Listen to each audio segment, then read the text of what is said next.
CA Janish Parikh, the coordinator of the session, to escort the faculty of the session, CA Palak Pawagadi here. Good afternoon, everyone. Today we have amongst us an eminent faculty, CA Palak Pawagadi sir. His area of expertise is direct tax, advisory and litigation support on India direct tax, audit and assurance. Talking about his achievement, he is the 39th rank holder in CA Inter in All India Merit List. He is a 5th rank holder at Gujarat University in year 1995. He has awarded gold medal for securing highest marks in advanced accounting and auditing. Talking about his achievement in professional field, he is a co-opted member of Corporate and Allied Law Committee of ICAI New Delhi. He is appointed as a member of Financial Review and Restructuring Group working under the leadership of FRBB ICAI. He is nominated Executive Committee member of Chartered Accountant Association. He is nominated Joint Secretary of All Gujarat Federation of Tax Consultant. He is nominated Chairman of CPE Committee of Ahmedabad. He has delivered regular lectures in various professional forums at various locations. So, with this brief note, we welcome you, sir.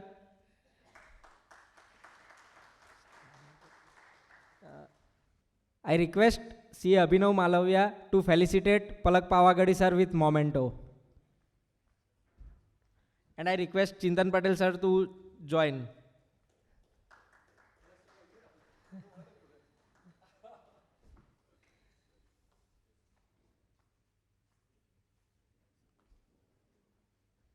Regional Council Member, Chintan Bhai Patel. Secretary, Ahmedabad Branch, Abhinav Bhai. My dear friend, Jainis Bhai. Seniors in the profession, and my dear members. I understand the effect of the post-lunch session.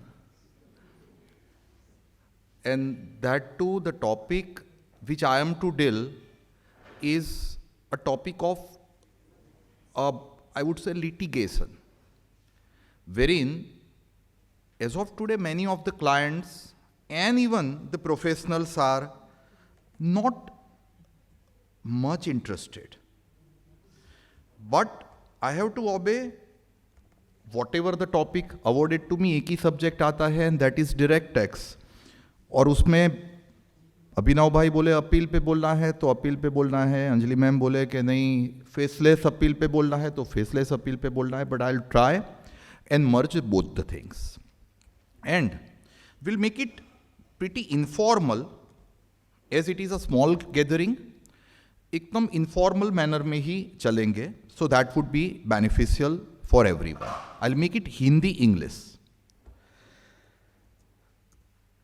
It is appeal to CIT appeal. First of all, what is appeal? It's launching a complaint, and it can be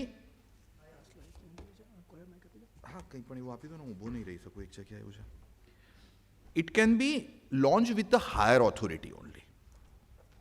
Now, if we check out with the hierarchy of the appeal, we can see the first appeal is the appeal to the CIT appeal. Thereafter, the second one would be to Income Tax Appellate Tribunal. The third one is to High Court, and the fourth one is to the Apex Court. Obviously, Tribunal, High Court, Supreme Court with certain conditions I am not involving into. We will be sticking to the first appeal, that is appeal to CIT appeal. Now, if I divide my subject into two parts, drafting an appeal and thereafter the pleading of appeal. Start kare drafting se. But before I start with the drafting of appeal, जो appeal के case हमारे पास आते हैं, see as of today there are many young members who are sitting over here number of areas, number of opportunities are there as far as the practice as a chartered accountant is concerned. GST, income tax, the most lucrative is project finance या private placement, audit, evergreen. अच्छा, हर एक subject में भी उनके different fields है. Like if we check out with income tax, so it is compliance practice, and second one is the practice of the litigation. There are, I would say, issues which may arise for the litigation, but I would like to tell my young friends that there is always first time in your life. कभी तो start करना पड़ेगा. अगर आप नहीं कर रहे हो तो आप क्या कर रहे होगे? अभी आपके यहाँ कोई केस आया, इनकम टैक्स लेवल पे आपने अपीयर किया है, आपने सबमिशन दिए, एवरीथिंग इज फेसलेस नाउ. आपने एओ लेवल पे केस हैंडल किया है, 143(3) के हैंडल किया है या 147 हैंडल किया है, उसमें एडिशन हुआ. Now you don't want to fight the case before CIT appeal. So what you would do is you will go to someone else कि भाई मैं अपील नहीं करता हूं, आप अपील करके दीजिए. Would like to tell you कि खाली लेवल ही बड़ा है, बाकी other procedure would remain the same, and will try to understand those procedure in a very lucid and simple language, in a layman language. First of all, when the case comes to you, like मेरे पास जो cases आते हैं उसमें मेरे client के case होते हैं जिसमें एडिशन हुआ है, या कोई बाहर से भी केस आते हैं जिसमें एडिशन हुआ है. Now what we need to do before filing the appeal? Majority of us are aware कि this is to be filed in a form called form number 35, but form number 35 बनाने से पहले, appeal draft करने से पहले, appeal file करने से पहले आपको 30 दिन का टाइम दिया हुआ है. What things you should take care? First, you should read the assessment order or the order which is to be appealed in depth, at length. Order को पढ़े बगैर कभी डिसाइड ना करो कि आपको अपील करनी है या अपील नहीं करनी है. देयर आर चांसेस कि कुछ है ही नहीं केस में. मान लीजिए कि मेरे यहां, मान लीजिए mister x income tax practitioner है, एओ लेवल पे एडिशन हुआ, मेरे यहां केस लेके आए, मैंने केस देखा, तो मुझे केस देख के सबसे पहले तो ये पता चलना चाहिए कि चांसेस कितने हैं. जैसे नहीं हम डॉक्टर के पास जाते हैं तो डॉक्टर को हम पूछते हैं कि how much chances are there for the survival. ऐसा हमारा भी ड्यूटी है, और हमें ऐसा नहीं बोलना है कि केस वेंटिलेटर पे है बट वेंटिलेटर पे रखेंगे तो आ जाएगा. यहां पे it is you need to know that how much chances are there. So read the thing very carefully. जो मैटर पे एडिशंस हुआ है उसको चेक कीजिए रीजन के साथ. एंड थर्ड, कौन से डेट को ऑर्डर मिला है, that date is very relevant, because date of receipt of, I would be specific using the word demand notice, कि 30 दिन के अंदर आपको अपील फाइल कर देनी पड़ेगी. अगर नहीं की है तो will be going for condonation of delay. That would be a separate part which we will be discussing. But date of order is very important. अभी हमारे यहां ऐसा हुआ, I got some matters from Nadiad, and वो भाई साहब ने मुझे बोला, जो लेके आए थे मैटर, कि थोड़ा डिले है, कॉन्डोन करवाना पड़ेगा. We said okay. मैं अभी उनका एफिडेविट भी बताने का प्रयत्न, उनका मेरे पास या किसी और का, आई डोंट नो, बट वो मैं बताने का प्रयत्न करूंगा. आई सेड फाइन, कितना डिले होगा? तो क्या सर, आई मीन 30 दिन में अपील करनी होती है ना, 60-65 डेज हो गए, सो कॉन्डोन करवा पाएंगे? मैं तो विल ट्राई. एक भी नोटिस का कंप्लायंस नहीं हुआ है, 144 का ऑर्डर है, we will try to get the delay condone. Sir order देखा, date of communication of order was 22 March 2022. He came to my office in the month of November. Now to get the delay condon of this much period, viable or not viable, depending upon the whims of the honorable CIT appeal and depending upon the plea you are taking, right? I said that we will try to get the delay condon and we are trying at level base, but date of receipt of order is must. Second phase would be that if you are checking out the thing, check out के AO level पे कौन कौन सी notice issue हुई है. पहले के जमाने में सब कुछ मैन्युअल था, तो क्लाइंट बड़ी सी फाइल लेके आपके वहां आते थे. Now you have to get the PAN number and the password and this can be checked by you. You have to check whether notices are issued properly. अच्छा, you have to check whether 148A हुआ है या 148 हुआ है, तो उसमें procedure जो let down है वो कंप्लाई की हुई है या प्रोसीजर कंप्लाई की हुई नहीं है, whether it is a fit case for the reassessment or not. Obviously it's pretty controversial as of today, but you can take this plea also कि ये फिट है या नहीं. दूसरा, नॉट ओनली नोटिस, ये नोटिस के सामने आपने रिप्लाई क्या किए हैं वो भी देखिए. काफी बार हम देखते हैं ना फ्रेंड्स, तो ऐसे रिप्लाई होते हैं कि kindly furnish the balance sheet and profit and loss account. So we hereby furnish balance sheet and profit and loss account as per Annexure 1. Kindly furnish GP ratio of last 3 years. We hereby furnish GP ratio of last 3 years. Kindly give the reasons for the reduction in the GP ratio. GP ratio is reduced. It was first year this, second year this, third year this. अरे ये नहीं पूछा है, आपको ये पूछा है क्यों रिड्यूस हुआ, राइट? और आप लिखोगे पहले यार भाई दिख ही रहा है टेबल जो बनाया है उसमें. सो अगर ऐसे रिप्लाई है तो you have to be very careful for drafting the appeal. Refer to all the replies of the SSC. As of today faceless assessment में एडिशन करने से पहले they issue the draft order. And sir, draft order से ज्यादा addition एओ कर सकता नहीं है एट असेसमेंट लेवल. लाइक अभी हमारे एक केस में चल रहा है, आई will be pretty practical and making it informal. Is that okay ना? हाँ, प्रोसीजर पे चलेंगे, प्रोसीजर एक एक लेंगे, but we will be pretty informal.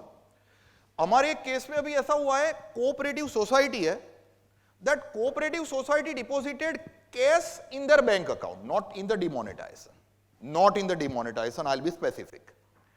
They have deposited huge cash, approximately 1,70 lakh रुपए cash, and that cooperative society is a case pertaining to the financial year 15-16, taken up for reassessment. It was cash deposit, and that was before the AO under 147.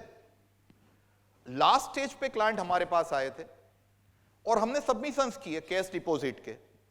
कहां से आई? तो ये गांव की सहकारी मंडली है जिसमें कैश में ये लोग थापन लेते हैं, डिपॉजिट लेते हैं, कैश में लोन देते हैं और अदर चेक से लोन देते हैं. अब कैश में जो लोन आई फार्मर्स से, that they have deposited, and from that they are giving the loan, they are earning interest income, they are paying interest income, and net difference is there taxable income. इन्होंने return ही नहीं भरा था, तो हमने 147 का client return भर के आया था, मेरे यहां लास्ट स्टेज पे आए. Now we have to take to please. एक प्लिया हमारा था कि अगर यहां पे कैश डिपॉजिट है तो what is the source of this cash deposit? We have said that cash deposit is from the deposit received from the member, and this is the list of the member who has given the deposit. If you want to check out by third party confirmation, you can. Second, जो हमारी interest income less interest expenditure से net हमारी जो income हो रही थी, उसके ऊपर हमने 147 के रिटर्न में ATP का डिडक्शन मांगा था. Now that AO has denied and passed a draft order wherein he said cash deposit source, argued, हमारा सबमिशन डाला, well accepted. That ATP deduction not acceptable. That ATP deduction which is not acceptable, and the addition for the interest is worth 55,700 rupees, an odd figure. We are happy. कर ले भाई तू addition. My team is wondering કે इसका જવાબ દે या જવાબ ના દે. એની સામે લખવાનું જ આપણે તો. देखो 168 से 50,000 तक लेके आए हैं, 50 भी छोड़ना नहीं है. जिनके थ्रू अपील है ना, उन्होंने मुझे बोला रिप्लाई नहीं करवो. नहीं, we want to reply. Let us try and fight out the matter. मैं आगे आऊंगा, यू टू चेक आउट के कौन से ईयर का केस है, वो ईयर के प्रोविजन देखना बहुत ही इंपॉर्टेंट है। I know that my young friends would be telling me कि कितली वस्तु जुआनी पढ़ते थे तब आप बता रहे थे कि ये पढ़ो, पढ़ने के बाद भी सब चेक करने का। See if you want to go for the practice of the litigation, you have to check everything, each order, each section is a different thing, and R&D research is most important. So that draft order is must. अच्छा, आपने VC demand की थी, आपको VC demand हुई, आपने की थी और उन्होंने वीसी नहीं दी, video conferencing during the assessment stage, then Gujarat high court हमारे जुडिस्ट्रिक्शनल कोर्ट के जजमेंट है which says that the order is null and void. So VC देना कंपलसरी है, पर सब्जेक्ट टू आपने डिमांड की होनी चाहिए। आपने वीसी डिमांड नहीं की है एंड आप जाके लड़ो कि मन तो वीसी ना आपी, तो ना मरे। You have to fight, you have to demand. If you have demanded and you are not given, it's fine. And analyze each and every addition very carefully. After the same, you decide whether to go for appeal or not, whether it is in time or delayed. As I have said, if it is delayed, condonation. ऐसा जरूरी नहीं है कि जितने भी addition हुए वो सबको आप चैलेंज करो। There are certain additions which are pretty clear. Employee contribution deposited after the due date under the relevant act, PF का, ESI का, now no more challengeable, boss. So उसमें आप प्लीज झगड़े करने मत जाओ, it will create, I would say, negative image. वो clear cut ही है, उसमें जीतने वाले नहीं हो। पहले गुजरात GSRTC का जजमेंट था, अभी एक्ट में ही अमेंडमेंट है। Obviously there controversy still lies whether it is retrospective और whether it is prospective, but I want advise you. So ऐसा जरूरी नहीं है कि हर एक ग्राउंड चैलेंज कर लो, डिसाइड कौन से ग्राउंड चैलेंज करने हैं and decide, this is most important, this is happening in majority of the appeal which we file. Any additional evidences are required under rule 46A और दे आर नॉट रिक्वायर्ड। ये 46A एक बहुत dangerous चीज है जिसमें आप एओ के सामने जो एविडेंसेस नहीं दिए होगे ना, वो सीआईटी अपील के सामने एक्सेप्ट करवाने का प्रयत्न करेंगे। मैं ऐसा बोलता हूं कि ये एक बैटल है और हमारा एक्ट ऐसा बोल रहा है कि you fight this battle with the same weapons which you have used before the learned AO, but can you use any other weapon? Permitted, subject to rule 46A, which we'll be discussing at length. So ये आपका pre appeal stage हुआ। Now when you go for appeal, there are certain things which would be coming into role. Number one, form number 35, which consists of statement of facts, grounds of appeal. Obviously you have to attach the copy of the order and you have to have the prescribed fees which needs to be payable by you. Now see, as I have said earlier, assessee only can file appeal within 30 days from the date of receipt of demand notice or order. CIT appeal is empowered to condone the delay. Filing fees is general, पर filing fees जो आपकी है वो dependent है on assessed income. ये एक commonly committed mistake है appeal फी भरने की। आपकी असेस्ड इनकम, एडिशन पे नहीं।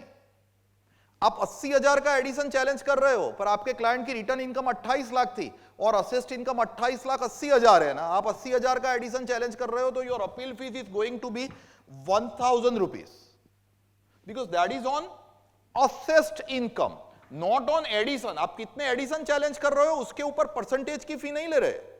आपका असेसमेंट ऑर्डर जो आया उसमें असेस्ड इनकम कितनी है उसके ऊपर 250, 500, 1,000 रुपए एंड पेनल्टी वगैरह केसेस में appeal fees will be 250 rupees which needs to be paid by challan. And this is form number 35 which you are filing now. As of today you people are aware it is to be filed electronically to the CIT appeal on the portal of the income tax site.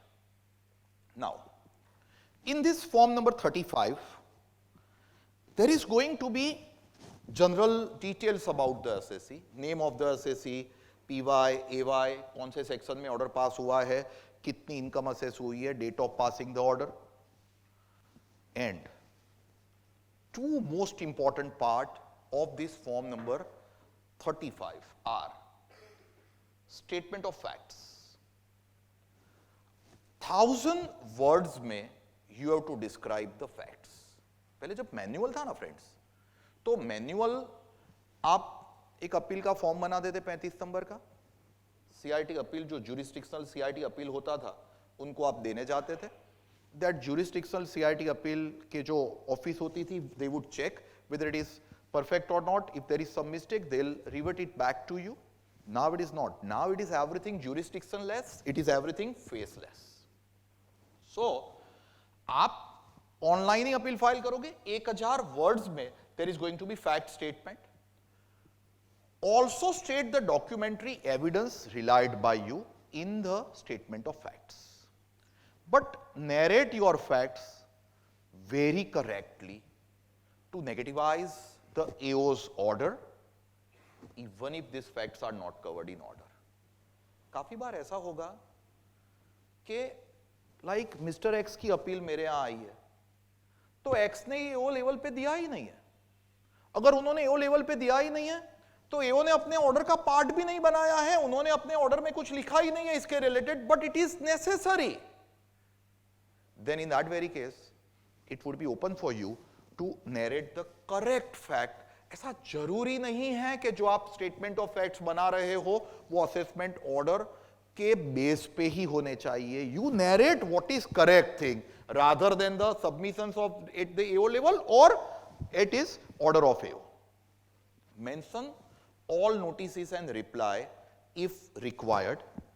Strongly object all mistake, error and incorrect observations by the learned AO.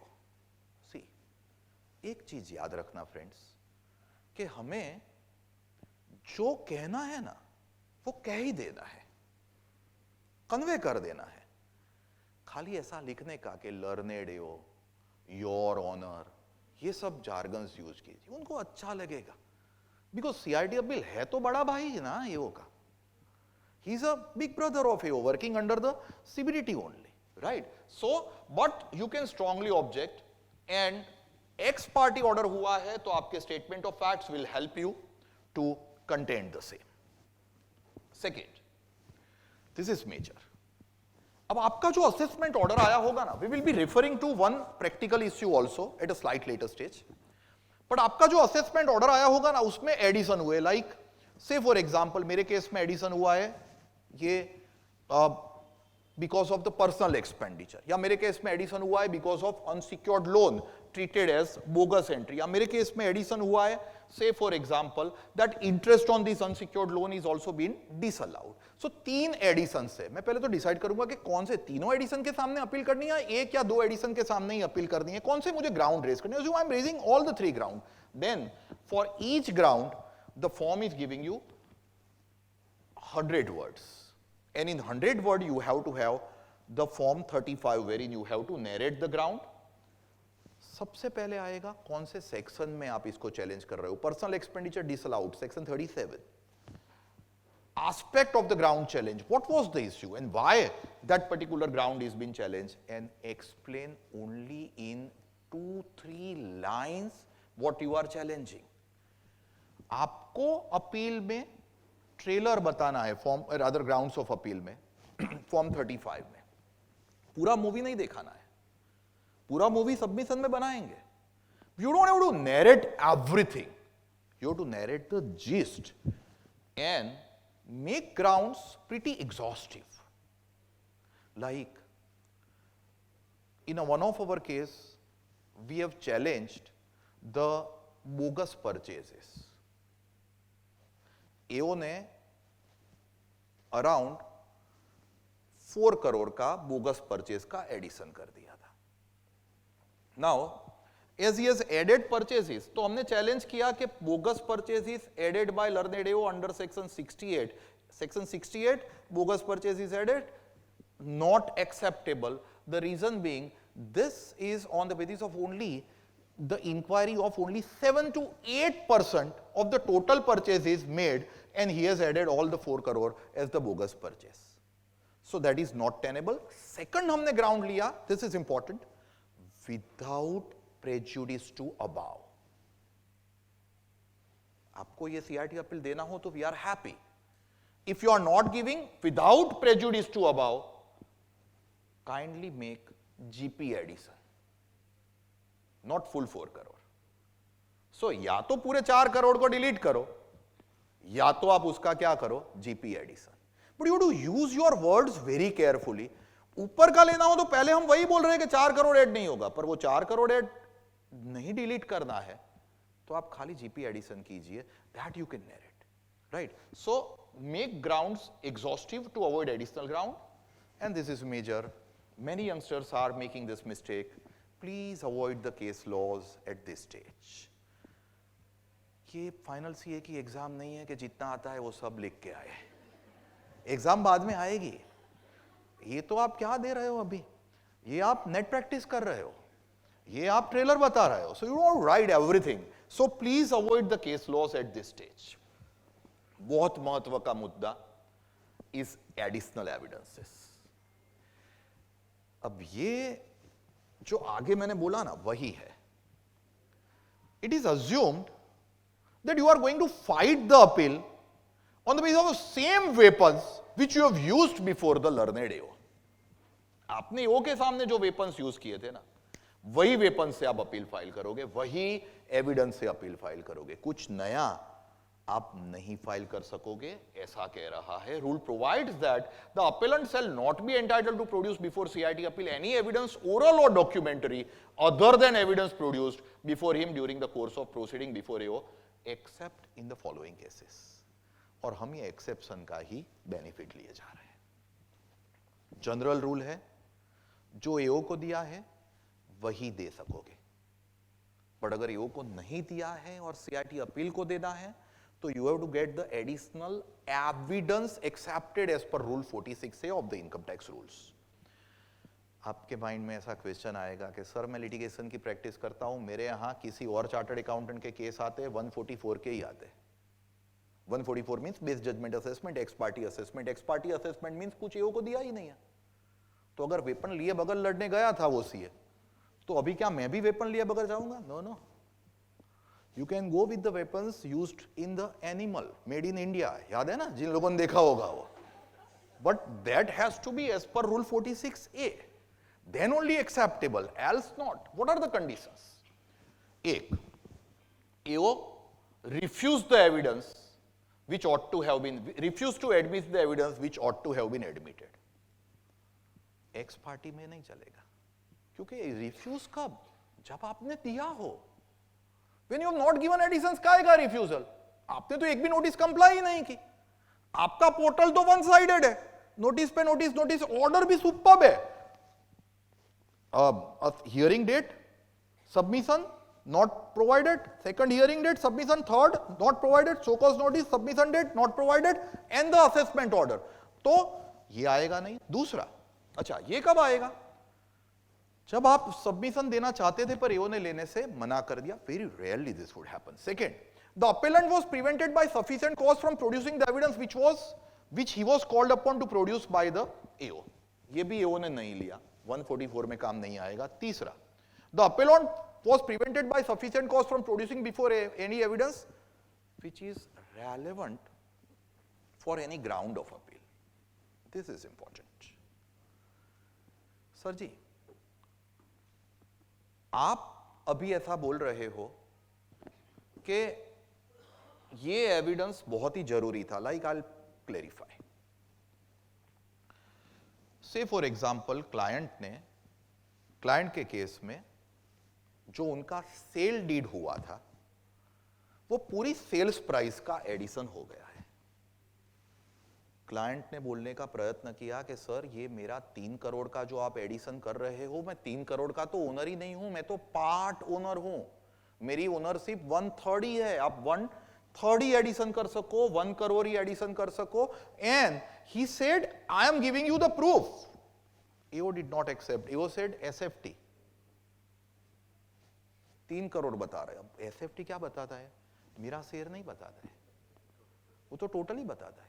अब वो totally बताता है ना, तो I will be under trouble. भाई you should not rely on SFT, you should rely on the order.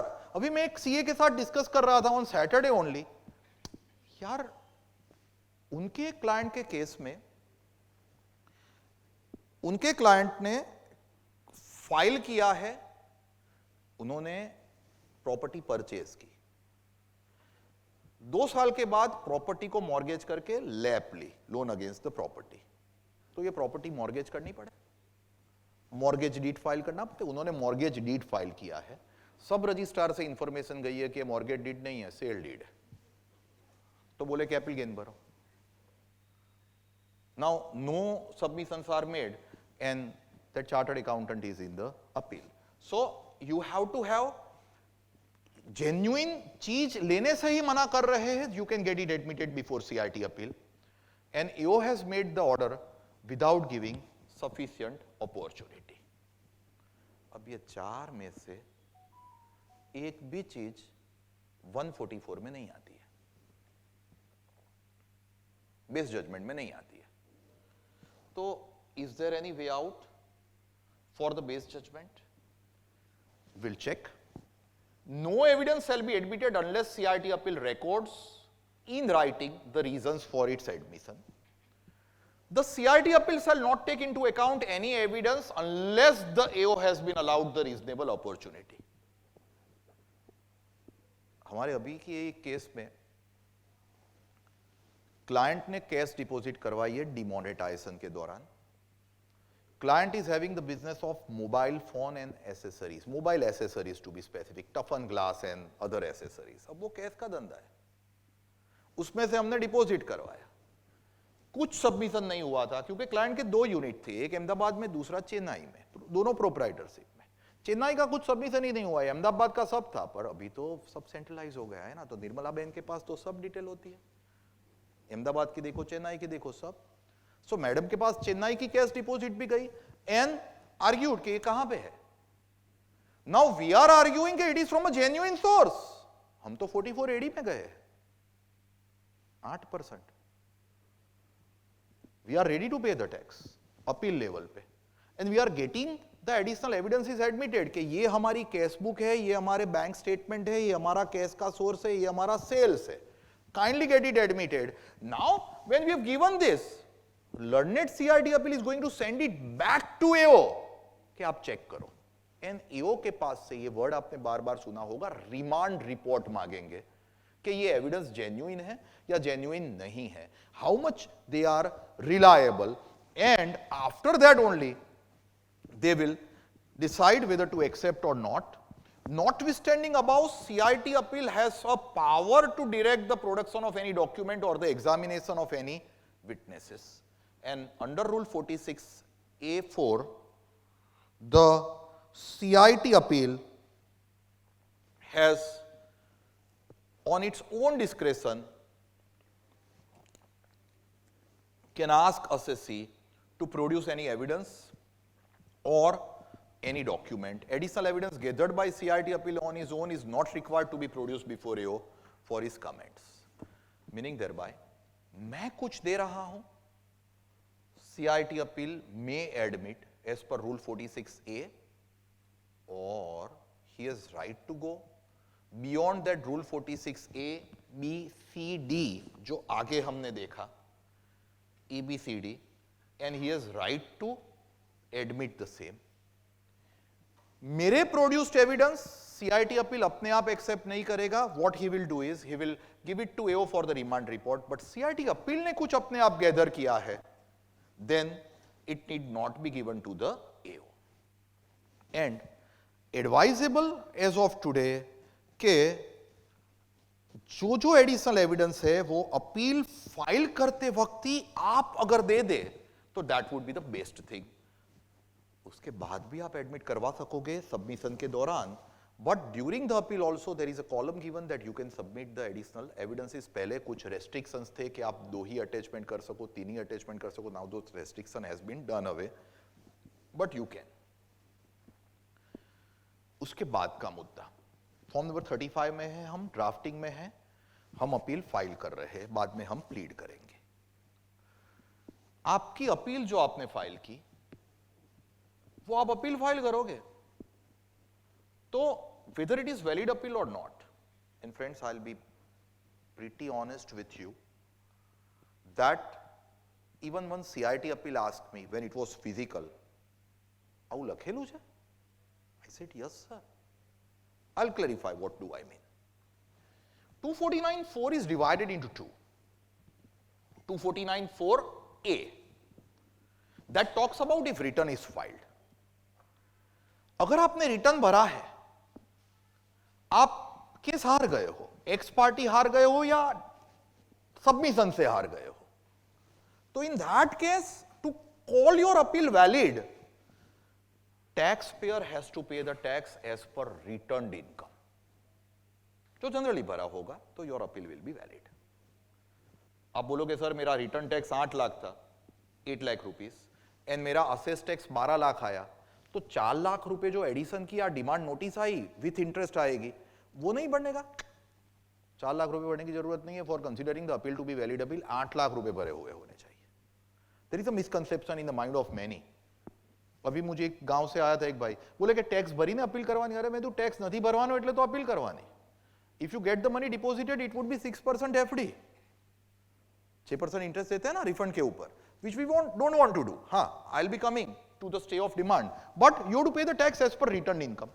If return is not filed, आपने return भरा ही नहीं था, एंड आपको notice I, still you have not filed the return, आपको submission की notice आई, scrutiny किया या reassessment में केस आपका लिया, एस्केपिंग असेसमेंट में लिया, आपको नोटिस पे नोटिस दी, एंड फिर आपका असेसमेंट किया. If you have not filed the return, then in that particular case you have to pay the tax which is assessed by the AO. अगर आपने return नहीं भरा है और एओ ने 12 लाख का असेसमेंट किया है ना, 12 लाख रुपए के टैक्स का, तो आपको 12 लाख रुपए भरना पड़े, otherwise your appeal would be invalid. This is 249(4) into bracket small b. But in 249(4) small b there is a proviso which says that CIT appeal may exempt the assessee for good and sufficient reason from paying this tax and may admit the appeal. और ये मैंने एक CIT appeal के सामने race किया था. मेरा 144 client का हुआ था, रिटर्न नहीं भरा था, तो मुझे असेस टैक्स भरना पड़े. आप अपील का फॉर्म देखोगे ना, फॉर्म नंबर 35, तो उसमें है 249(4)(a) या 4)(b. You have to be careful. If it is 144, it is 249(4)(b. Return not filed, 249(4)(b.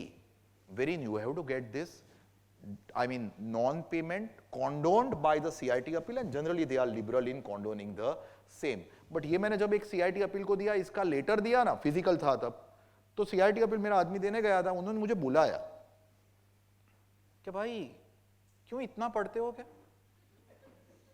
And he is a very learned person, very learned CIT appeal. Seniors must be knowing him. I cannot name him, but seniors must be knowing him. Very learned person. बोले कि कभी देखा नहीं है, कहां से आप सब नया नया लेके आते हो, कि कहां हमारी मेहनत बढ़ा रहे हो, कि एडमिटेड चल हियरिंग रखना है ना, कब रखना है, like that. But nowadays it is everything system based. तो सिस्टम में तो क्या है भाई, उनको जो फीड किया है ना वही हमारे सामने लाएंगे. It was originally playing the chess with a human being, very chances of winning are 50-50. But when you are playing the chess with the system, chances of your winning are very, very less. Because उनको बोला ही हुआ है कि आप एक चाल चले, तो सामने उनको क्या चलना है, that is fed in the system. So अभी 249(4) known to the system, and that's the reason it is very important. अच्छा, in both the cases, AO तो अपने ये किसके लिए है, आपकी अपील वैलिड. अच्छा, अपील आपकी वैलिड ही नहीं होगी तो क्या होगा, हियरिंग ही नहीं आएगा, मैटर कंप्लीट हो गई. अच्छा, मैटर कंप्लीट हो गई तो क्या अभी कुछ कर सकोगे, कुछ नहीं. CIT अपील बंद ना, तो ट्राइब्यूनल नहीं, हाई कोर्ट नहीं, सुप्रीम कोर्ट नहीं, कसू नहीं, एवरीथिंग डन. तो ऑप्शन क्या रहा, 264 revision before the principal commissioner of income tax in favour of the assessee, which is a tedious task, which is a difficult task I would say. So ये एक हुआ. दूसरा, ये देखो, इंटरप्रिटेशन इज इंपॉर्टेंट. मैं ना ज्यादा टेक्निकल नहीं बनाया है. I have checked out that कैसे जाना है, एकदम टेक्निकल जाना है. Who is the audience, friends जैसे है, सीनियर्स है obviously, but still I have not made it much technical. 249(4) says आपको टैक्स भरने की जिम्मेदारी है. मान लो मैंने मेरा रिटर्न नहीं भरा, मेरा डिमांड नोटिस आया टोटल मिलके 15,50,000 का, जिसमें टैक्स है 12 लाख एंड 3.5 लाख रुपए इंटरेस्ट है. 249(4)(b) के वर्ड्स आप पढ़ोगे ना, तो लिखा है you to pay tax as per assessed income, interest नहीं लिखा है, they have not used the word demand notice, so 12 lakh भर दो ना, तो yours is a valid appeal 249(4)(b) में। अच्छा, रिटर्न भरा है तो you to pay the return tax, they have not used the word return tax along with 234 interest. Interest is not the part said by Honorable Bombay High Court. And second, 249(4) is applicable to penalty or not applicable to penalty. Difference of opinion are there because the word used in the legislature is pay the tax. Tax is differently defined under section 2, penalty is differently defined under section 2 of the Income Tax Act. So, in spite, I would say, ये कुछ मैंने ITR लिखने में गड़बड़ की है, मैंने अपने आप लिखा है ना, I have must say that ये थोड़ा जल्दी जल्दी में गया है, तो ये 931 ITR नहीं है, 231 ITD है, 931 तो आया ही नहीं अभी। Madras High Court says applicable to penalty also, but against that 231 ITD 606 says not applicable to penalty. I will definitely go with 237 ITD. The reason being the word verbatim of the legislature is the word is tax, not the penalty. आपके पास appeal आए, आपने start कहां से किया, आपने order पढ़ा, आपने submission notice पढ़ी, आपने सबमिशन पढ़ा, आपने डिसाइड किया कौन से ग्राउंड पे अपील करनी है, फॉर्म नंबर 35 भरा, grounds of appeal, statement of facts, grounds of appeal, paying the appeal fees, additional evidences and what not.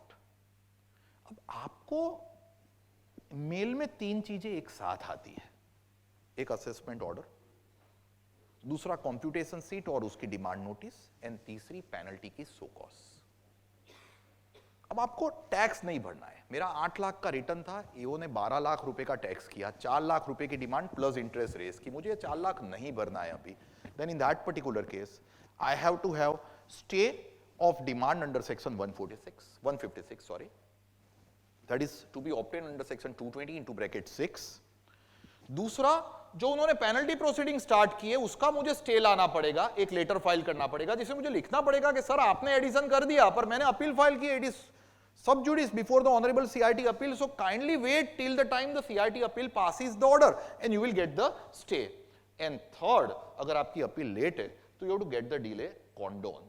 now let us try and understand one by one condonation of delay। condonation of delay means वो मार्च 22 वाला order जिसकी मैंने appeal नवंबर 23 में file की, 30 दिन के अंदर appeal file करनी है, मैंने 30 दिन प्लस 1.5 ईयर के बाद अपील फाइल की, तो whether they will condone the delay. देखो मैंने सबसे पहले ये रेड कलर से लिख दिया है सुप्रीम कोर्ट का judgment which says there has to be liberal approach in condonation of delay. तो आप बोलोगे सर तो कॉन्डोन हो ही जाएगी ना, 1.5 साल हो या 2 साल हो या 5 साल हो, सुप्रीम कोर्ट जाना पड़ा था।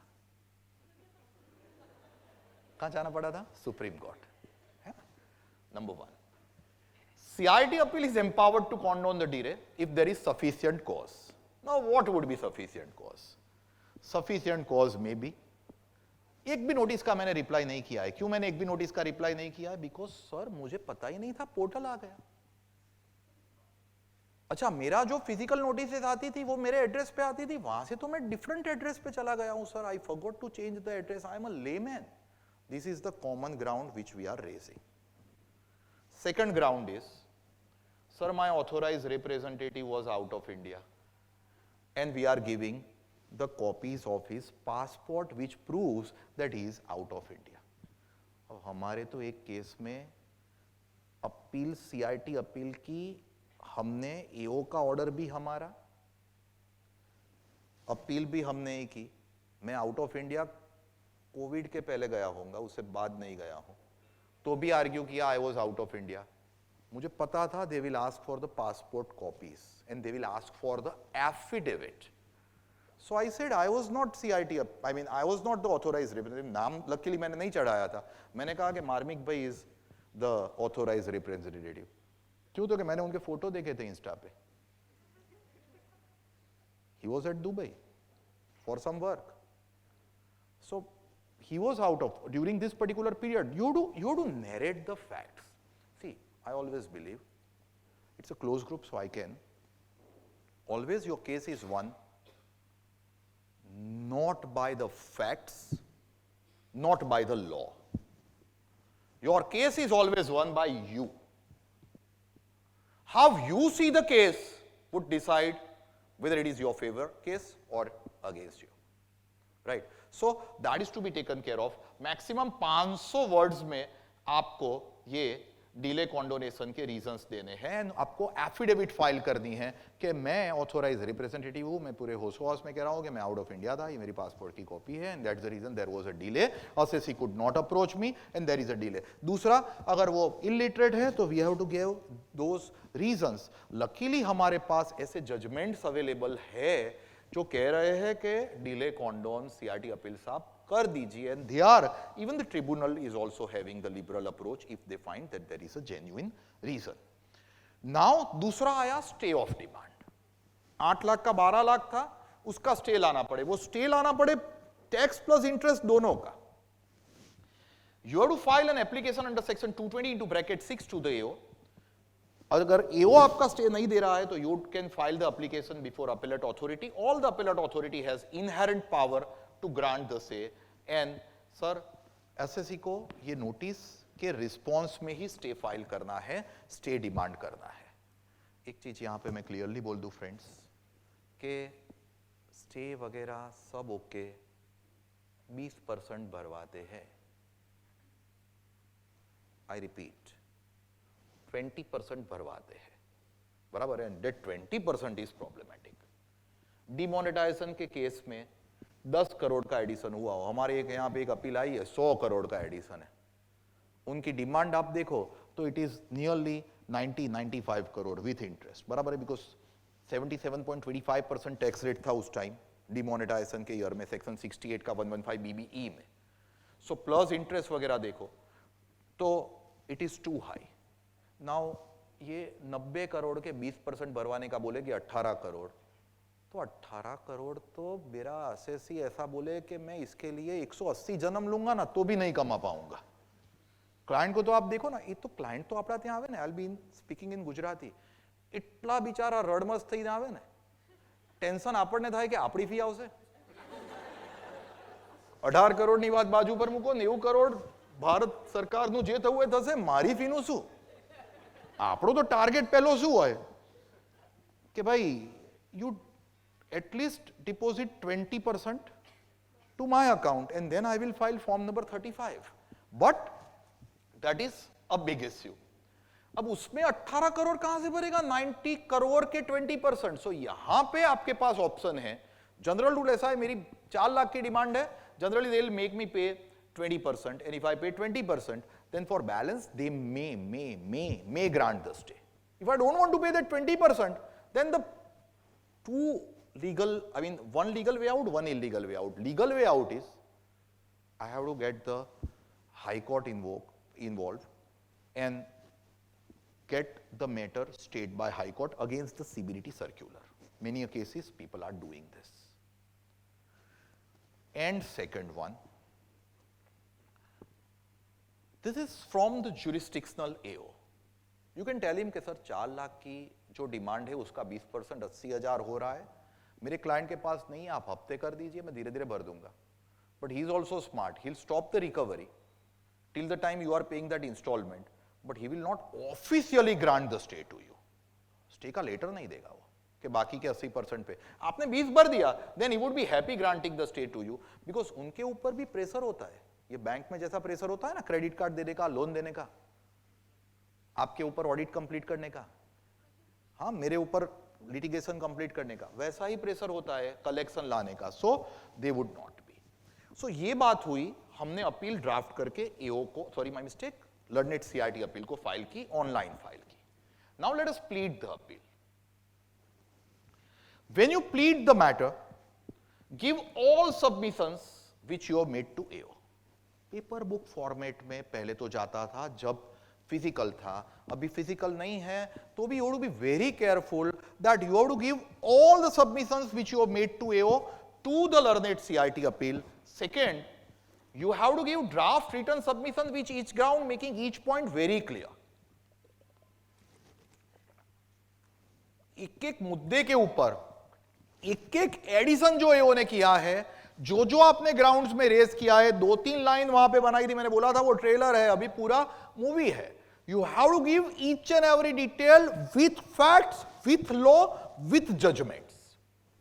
थर्ड, जो केस लॉ आप साइट कर रहे हो उसमें ऐसा मत करो कि आप खाली केस लॉ कोट कर दो. उसके full text copy is compulsory to be attached or must be the part of the paper book. Like मैं बोलूं कि Madras industrial investment corporation 225 ITR 802 honourable supreme court, तो 225 ITR 802 में जाके मुझे ये कॉपी पूरी डाउनलोड करनी पड़े, एंड ये 22 पेज का जजमेंट हो या 220 पेज का जजमेंट हो, मुझे ये जजमेंट की फुल टेक्स्ट कॉपी अटैच करनी एडवाइजेबल है. ये हम लोग नहीं करते विथ थिंकिंग कि अपनी पास हसे ने बेने सॉफ्टवेयर आप्યું હશે निर्मला बेने. No, it is our duty to attach. Next, if you are raising any additional ground, prepare application, give reason and plea why the ground is legal and necessary. Like मैंने वो purchase addition वाला case बोला, 40 करोड़ का मेरा purchase add हुआ था, मान लीजिए 4 करोड़ मैंने बोला परचेज ऐड हुआ. I am not giving the name, I am not giving the exact amount of the any of the client. 4 crore का एडिशन हुआ था परचेज का. अब मैंने ग्राउंड में लिखा हो तो bogus purchases under section 68 should be removed and it is not to be added. और मैंने ऐसा ना लिखा हो without prejudice to above GP addition करो, और मुझे ऐसा लग रहा हो कि सीआईटी अपील के मेरे सबमिशन से, उनकी नोटिस से सेंस ऐसी बन रही है कि वो एक्सेप्ट नहीं करेगा पूरे 4 करोड़ के लिए या पूरे परचेजेस के लिए, तो I can raise the additional ground के sir please at least make GP addition. And if I am making it then it would be difficult. It is better to take the priya while filing the appeal itself. So whether the ground is necessary or not. Second, additional evidence we have taken care.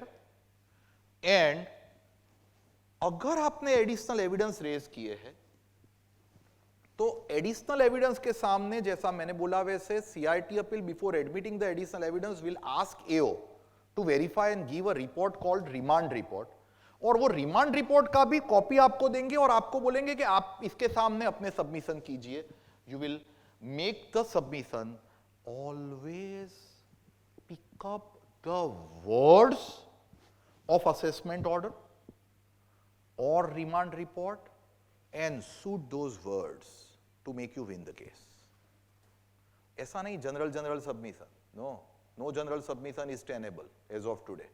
क्योंकि पहले क्या था साहब, एक जमाने में जब physical assessment था ना तो एक सीआईटी अपील बैठा होता था और मैं एक. अच्छा, मुझे कुछ नहीं पता चलता है तो मैं सर को पूछूंगा, सर आपको पूछूंगा, आपको पूछूंगा, मैम आपको पूछूंगा, सर आपको पूछने जाऊंगा. मैं आप सबके पास से सलाह लेने जाता था, वो भी सलाह लेते थे.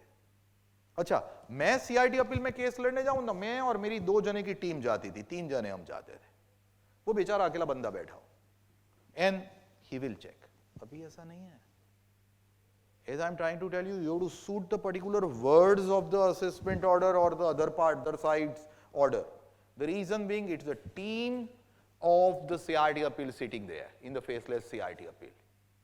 So it's not one person, it's all the experts from all the field sitting. And that's the reason you have to be pretty cautious and reply it point wise. Once you reply, pleading will be discussed in last 3 slides of mine at length. But when you reply, what CIT appeal can do? CIT appeal has got right to confirm, reduce, enhance or annul the assessment. Confirm का मतलब appeal is rejected. Enhance का मतलब 12 लाख का tax था ना, मुझे लग रहा है 15 लाख होना चाहिए. और इसकी वजह से हम लोग काफी बार डरते हैं CIT अपील में जाने से. लाइक मैं समझाऊं, वो मैं अभी एक कोऑपरेटिव का केस डिस्कस कर रहा था, 1 करोड़ 68 लाख का कैश डिपॉजिट एंड एडिशन 55,000 का ड्राफ्ट ऑर्डर में. मैंने ड्राफ्ट ऑर्डर के सामने सबमिशन किया, एओ ने नहीं माना, इन्होंने 55,375 या व्हाटएवर द अमाउंट में बी ही हैज एडेड. मैंने क्लाइंट को समझाया कि अपील कर दे, क्योंकि अपील होगी तो ही मेरा ऑफिस चलेगा ना. और मैंने अपील की. इज इट पॉसिबल कि मैं अपील उनके पास करवाऊं, ऐसी गलत एडवाइस प्लीज क्लाइंट को नहीं देने की।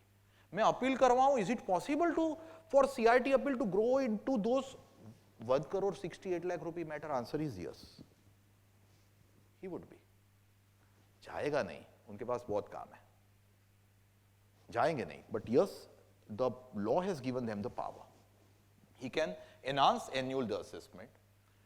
In appeal against the order imposing a penalty to confirm, cancel or vary either or reduce or enhance the penalty, and other case he will pass the order as he thinks fit. But CIT appeal has to pass a very speaking order. Speaking order का मतलब है each and every ground wise. देखो भाई, इन लोगों की है ना SOP ही है। आप अभी असेसमेंट ऑर्डर के फॉर्मेट देखोगे ना friends and my dear seniors, तो उसकी फॉर्मेट फिक्स ही है। Date of hearing, submission made, part और फुल। एक एक ऑर्डर में आप देखना ये आएगा, issue raised, order passed. Same way CIT appeal में ground raise, whether this ground is admitted और ग्राउंड इज रिजेक्टेड। अब मान लो किसी बंदे ने सीआईटी अपील कर दी, नोटिस भी आई, विंडो भी ओपन हुई, सीआईटी अपील में हमने सबमिशन नहीं किया, can it be open for CIT appeal to say that as no submission is made, appeal is rejected? Answer is no. CIT appeal has to write ground 1 so and so, no submission made, rejected, addition confirmed. Ground 2, ground 3, ground 4. If he passes a general order, that general order is not tenable in the eyes of law. So he has to have a speaking order, and as I have said, can he touch upon the new source? Yes, new source is also possible. That 168 मेरा वाला जो है वो तो on record ही है, तो 100% possible. Friends, would it be possible for you to make any additional claim during the hearing of CIT appeal? Can you tell CIT appeal के sir वो सब तो बराबर, पर रिटर्न में रह गया है सर, ये आप दे दीजिए मुझे। लाइक मैं समझाऊं, मैं एक केस में एटीपी मांग रहा हूं जो मेरे क्लाइंट ने रिटर्न में मांगा ही नहीं है, and I am trying to plea, can I claim? भाई मांगवा मा तो ना है नहीं, इंपॉर्टेंट इज है आपसे कि नहीं। Judgment is there in my favour, our favour, that if the material is on record I can, but it would be too tough for you to get it.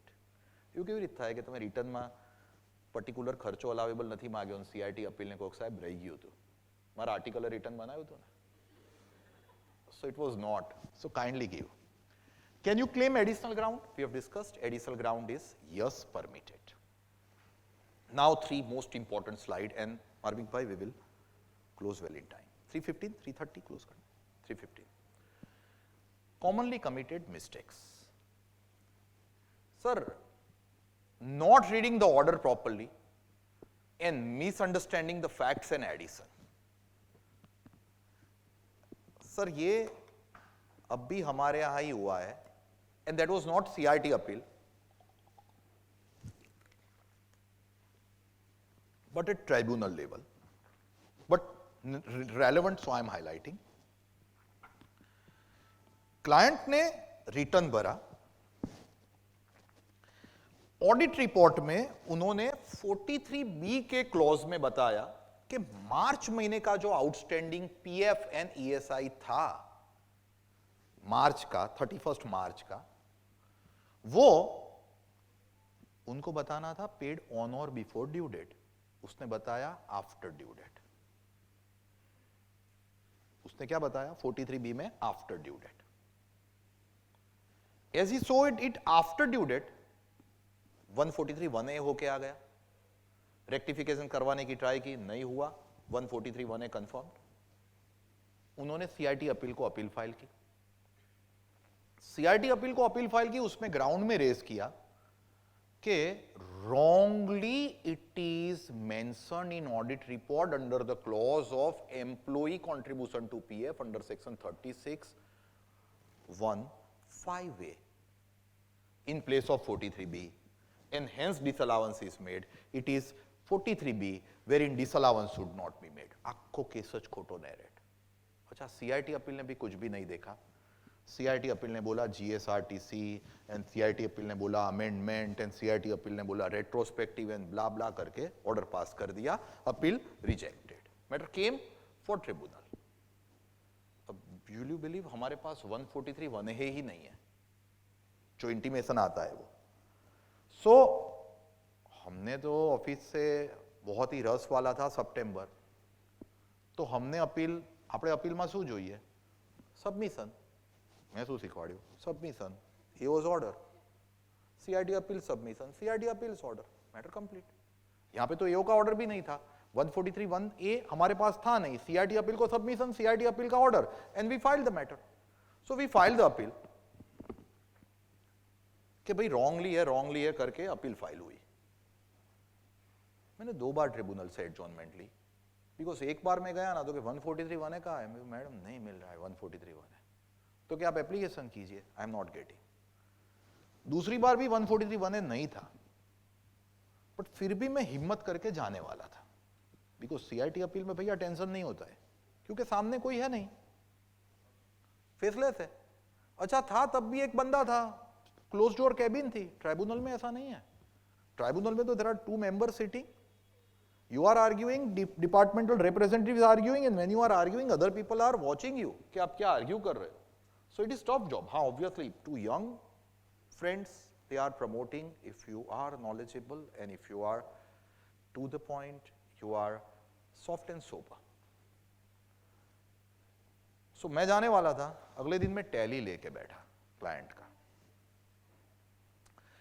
Tally में देखा तो client का employee contribution था, client का employer contribution था जो 31 March को outstanding था। Employer contribution and employee contribution both were deposited before 15th April. Neither 3615A nor 43B। कहाँ 3615A, कहाँ 43B? And it was all wrong reporting in form 3CD which made 143 1A, and not only that, all wrong submission before CIT appeal by the chartered accountant not of Ahmedabad, out of Ahmedabad, and all the wrong order by CIT appeal admitted, wrong form 36 filed from my place because of the wrong submissions before CIT appeal and wrong। मैंने कहा ऐसा बोला कि tally देखो appeal file करते थे पहले, कोई ऐसा थोड़ू ओछू जोवा बेसवानुं टैली, कोई क्लाइंट आपे नहीं टैली। तो जब केस लड़ना था तब मैंने बोला कि टैली भेजो, बैंक स्टेटमेंट भेजो, PF के चलन भेजो, everything you give it to me. So he give it to me and I check the tally very, I came to know कि यहाँ पे तो ग्रॉस नेग्लिजेंस है। You have to be very careful before you file the appeal. क्या गलती हुई है वो चेक करो, प्लीडिंग के पहले चेक करो। नॉट प्रिपेयरिंग द रिप्लाई, और other it says preparing the reply in vague language which can not be understood by the authority. ऐसा कहा जाता है लिटिगेशन में that if you are not able to convince, confuse, but now it is difficult to confuse, so I am afraid don't use any vague language, be straight on the point। Third, assuming that without paying the amount as per demand notice appeal cannot be filed। वो नहीं 8 लाख 12 लाख में बोला 4 लाख भरोगे तो ही 20% ही लेते, उससे ज्यादा नहीं लेते। Giving unnecessary document, don't make the things very bulky, ऐसे जरूरत नहीं है। એવું નથી જેટલું વધારે લખશો એટલો વધારે માર્ક મળશે। This is CIT appeal is like CA examination and not the other examinations which you were giving during CA course। Putting irrelevant case laws, आप में अप्लाई होता है तो ही केस लॉ कोट कीजिए, else do not quote the case law। એવું नहीं कि जितने जजमेंट ज्यादा लिखोगे उतना ज्यादा वजन पड़ेगा, no. Using ultra high language, I mean मेरे एक क्लाइंट ने तो मुझे बताया था कि सर बाकी सब बराबर है आपके सबमिशन में, but why you are using so many times learned, respected and what not. तो sir this are all the jargons we have to use, but he got it removed. Remove this, ठीक है sir, आप बोलो वो माई बाप आप हो, आप ही फी देने वाले हो, बराबर है। सो बट ये जार्गन्स हुए, मैं बात कर रहा हूं लैंग्वेज आपकी इतनी हाई फाई नहीं होनी चाहिए कि सामने वाले को समझ में ना आए। And taking many adjournments, don't take the adjournments, this is very bad habit we people have got. लई लो ने सबमिशन तैयार થયું તો एटलीस्ट मेक पार्शियल सबमिशन यार, Don't take adjournment. Adjournment creates a very negative image. Don't miss out the VC before the CIT appeal also. If you are giving submission and is not getting convinced, take the VC. आपके document Gujarati language में है, sorry, हमारे जो दस्तावेज वगैरह की copy मांगेंगे वो गुजराती लैंग्वेज में होंगे. Now they will tell you कि इसको इंग्लिश में ट्रांसलेट करवा के लाओ. We are not required to. Why should I expend? एक पेज के कितने रुपए लेते पता है आपको? कितने पूछा मैं? 150 rupee per page for getting Gujarati translation done into English. Now, if my client is builder and has got 40 sale deed during the year, only 40, per sale deed it is 20 pages, 800 multiplied by 150. भाई इतनी तो मेरी फी नहीं होती है, right? So it is the promise which they have given. कि भाई ऐसा होगा तो their translator they will get it done, produce it in Gujarati, एकाध डीड आप इंग्लिश में करवा के दो, that is okay, but don't give it to them. Refer the provision applicable to the particular year. अभी ऐसा है कि आपको इनकम साइड डिडक्शन लेने हो ना तो इन टाइम रिटर्न भरना कंपलसरी है. चैप्टर 6 है, पार्ट सी के. प्रीवियस ईयर 18-19 के पहले ये नहीं था. मेरा वो कोऑपरेटिव वाला केस PY 15-16 का है.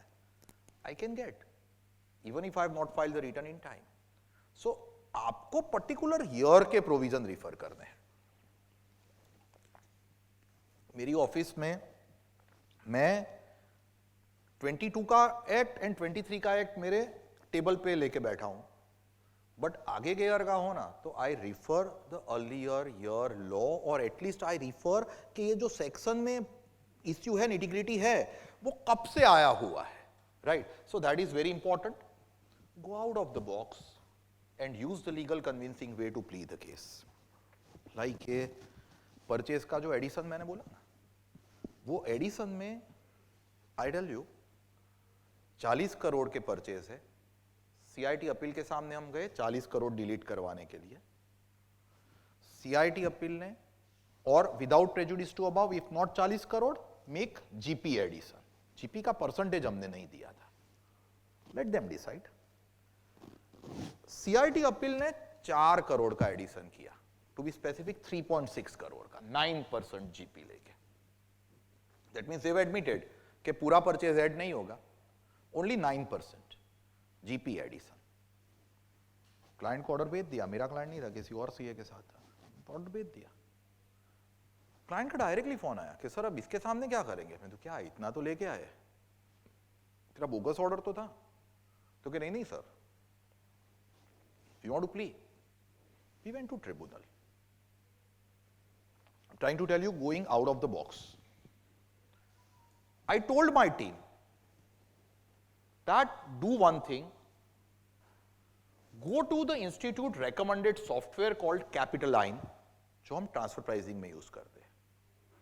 This is going out of the box.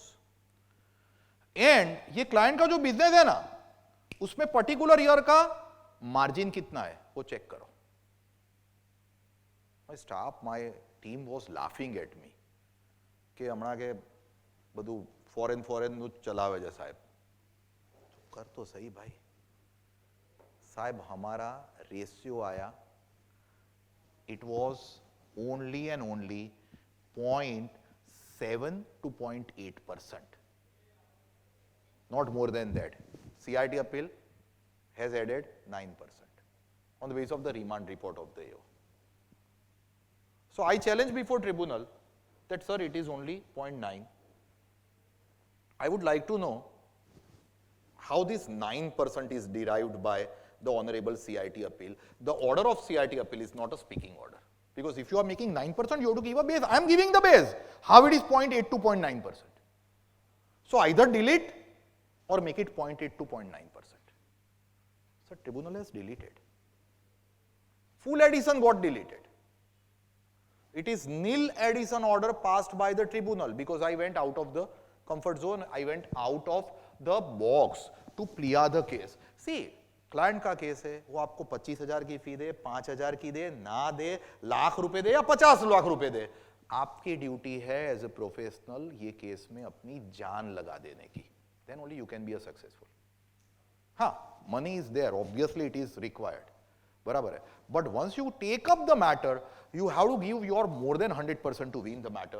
And the last one, ex parte order, very difficult to challenge, but still you can. Cash deposition addition, big matter हो रही है अभी. Order of addition due to bogus purchases. Friends, ये भी एक बहुत बड़ा issue है.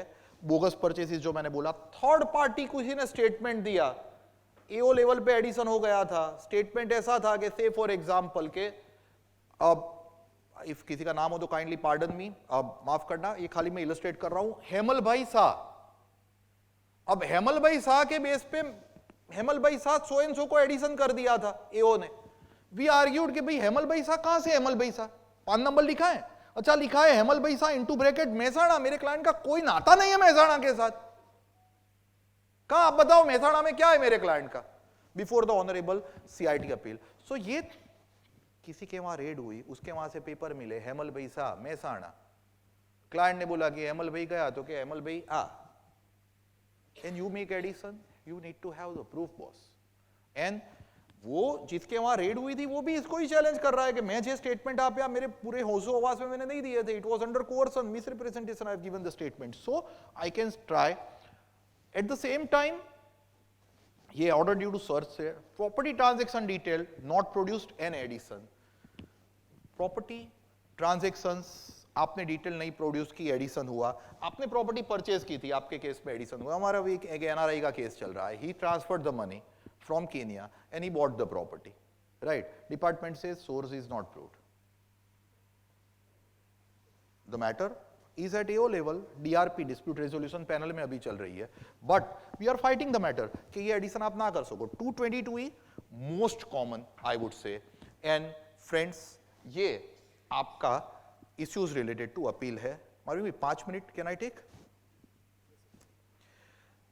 As of today, all appeals are faceless from 25th of September 2020 and there is a procedure. मैं ये discuss नहीं कर रहा हूँ because this is general thing, it is neither drafting nor pleading, it is their internal thing. आपको material खाली मैं provide कर रहा हूँ, उसमें I will be checking that out, I'll be covering that up कि उनकी procedure क्या है, वो कैसे case NFAC national faceless appeal centre कैसे केस एयू को असेसमेंट यूनिट को असाइन करेंगे, कैसे रेफरेंस मंगवाएंगे, and how they will be dealing with the matter and they would check out के कैसे पूरी मैटर जाएगी. But friends, the gist is when you make the appeal, be very careful of reading, understanding, deciding and thereafter challenging.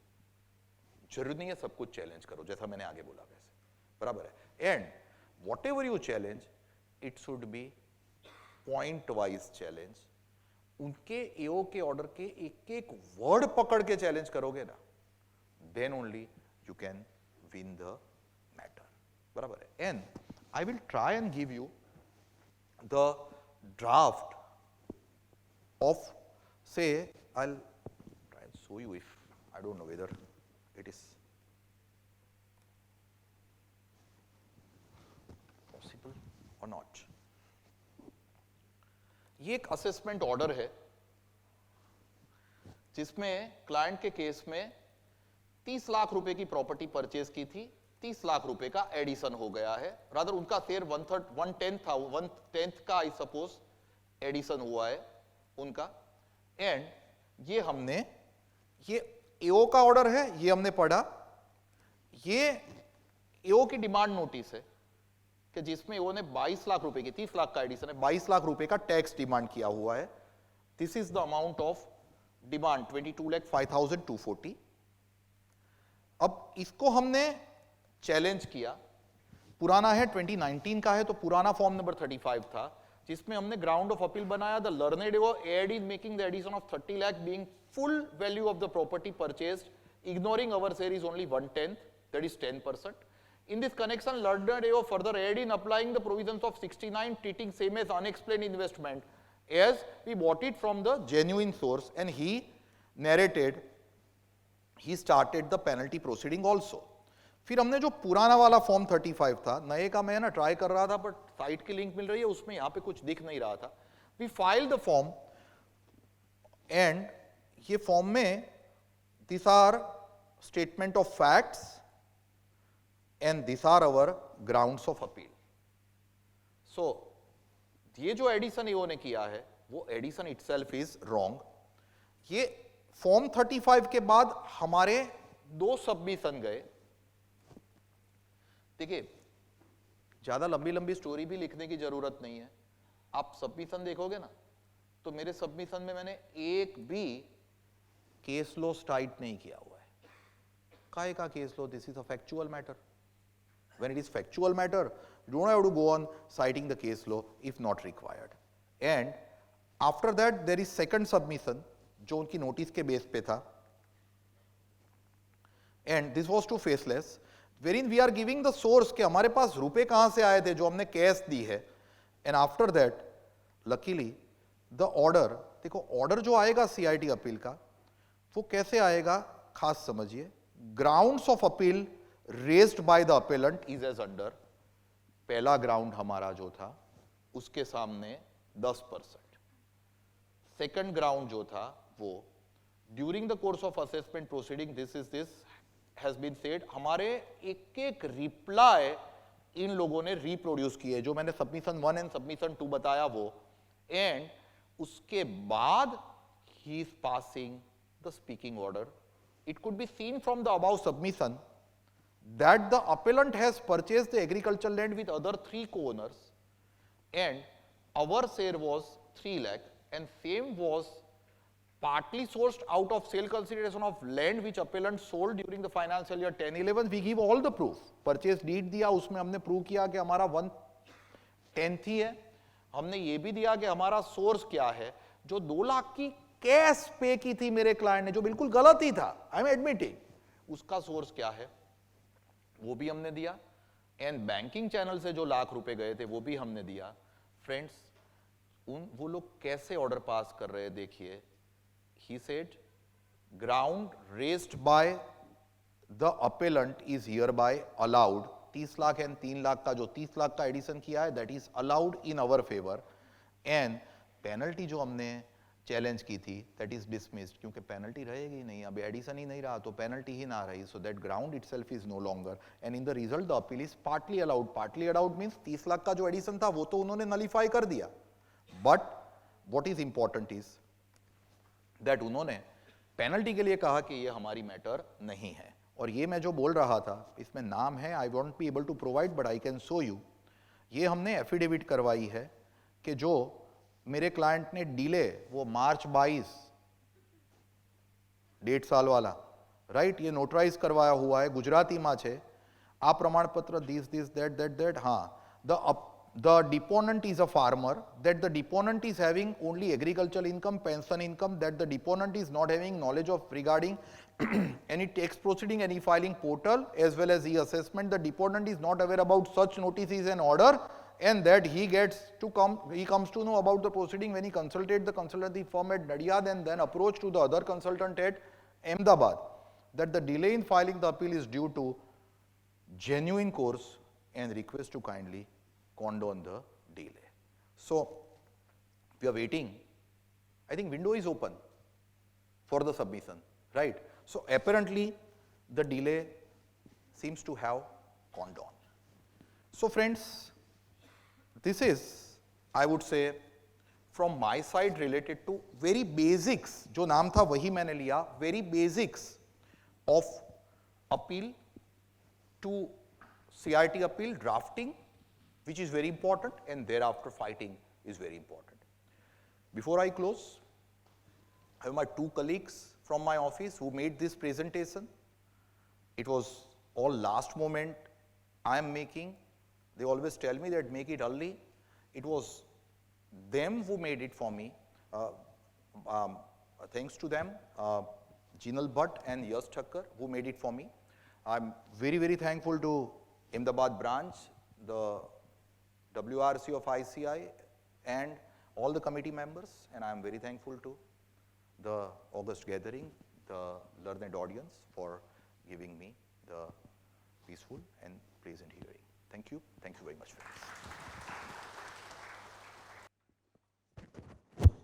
On behalf of Ahmedabad branch, we are thankful to you, sir, for sparing your valuable time and making this complex subject and explaining in very lucid manner. And I am sure that young members present over here are highly benefited from your presentation and your insightful knowledge. We are thankful to you, sir.